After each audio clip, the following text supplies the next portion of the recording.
ဗမာစကားဗမာနားမလဲဘူးကလားနားလဲဗမာစကားတော့ပြောတတ်တယ်လို့ပြောလိုက်ဘေးကလူကနားလဲတွတ်သူနားလဲသွားလိုက်ကျွန်တော်ဗမာလိုမပြောတတ်တဲ့အိမ်မှာနေလာတာကျွန်တော်ကပြောတတ်တယ်ကျွန်တော်နေတဲ့အိမ်ကမပြောတတ်ဟာတတရင်သားစရမီချီနာမှာနေတော့ကချင်ဘွားကြီးသူဗမာလိုမကျွမ်းမရဘူးသိပြီးတော့ကျွန်တော်ကချင်လိုမရကျွန်တော်တို့အပြည်ပြည်ဆိုင်ရာစကားနဲ့ချအမူအရာတွေရောအကုန်လုံးနော်ဒါနဲ့ပဲကျွန်တော်လည်းကချင်လိုနည်းနည်းရပါတယ်သူလည်းဗမာလိုနည်းနည်းရလာအရေးကြုံရင်ထွက်ပါတယ်စကားတွေ့တာတွေ့ထွက်တယ်သူကျွန်တော်ပြောတယ်ဟိုမှာထမင်းဦးကဝေနေသူကပြေးပြီးတော့မလာနိုင်ဘူးတက်ကြီးတော့ဟေးစရဘာလဲထမင်းဦးအောက်ဆင်းခိုင်းလိုက်တာပြီးသွားပြီလေဘေးကဗမာအစ်စ်ကနားမလဲဘူးအကြာကြီးစဉ်းစားနေတာကတ္တာနဲ့ကရိယာနဲ့ကန်နဲ့အမလေးတွတ်နေတာထမင်းဦးတူးသွားမယ်ဗမာစကားဗမာနားမလဲဘူးကလားနားလဲ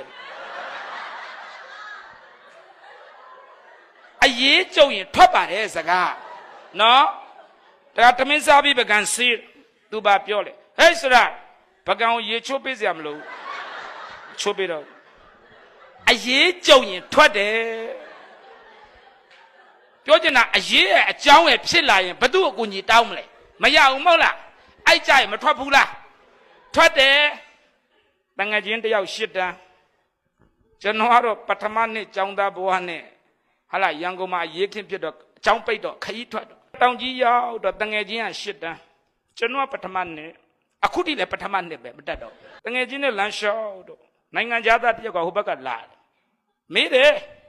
ရွှေအင်းလေး guest house ဘယ်မှာလဲကျွန်တော်သိတယ် तू မေးနေတာရွှေအင်းလေးတဲခုခံ तू ကြော်လာပြီ तू တဲခုခံ तू မတွေ့ဘူးကြော်လာပြီကျွန်တော်ပြောတယ်တငယ်ချင်းကိုမင်းသွားမပြောနဲ့အင်္ဂလိပ်စာမတက်အင်္ဂလိပ်စကားမတက်အရှက်ကွဲမယ်ရတယ်တဲ့ငါပြောတတ်တယ်တဲ့8တန်းပထမနှစ်ကမပြောနဲ့ဆို8တန်းရတယ်တဲ့အမလေးရတယ် तू ပြောလိုက်တယ်ကျွန်တော်တော့မပြောကိုယ့်အကိုမတက်ပေးနာနေတာကောင်းတယ် तू ပြောတယ်အင်္ဂလိပ်နားလေတယ် तू ပြောတာအော်ဆရာကောင်းကြော်လာပြီလေရွှေအင်းလေးတက်ခုခံ तू ဘာပြောလဲဆိုတော့ no go तू ပြောတယ်ဟိုဘက်ကကြော်လာတယ်လေ तू ပြောတယ် no go no go no go go ဟာနိုင်ငံသားလေသဘောပေါက်တာမှ3ခါပြောသွားတယ် yes yes yes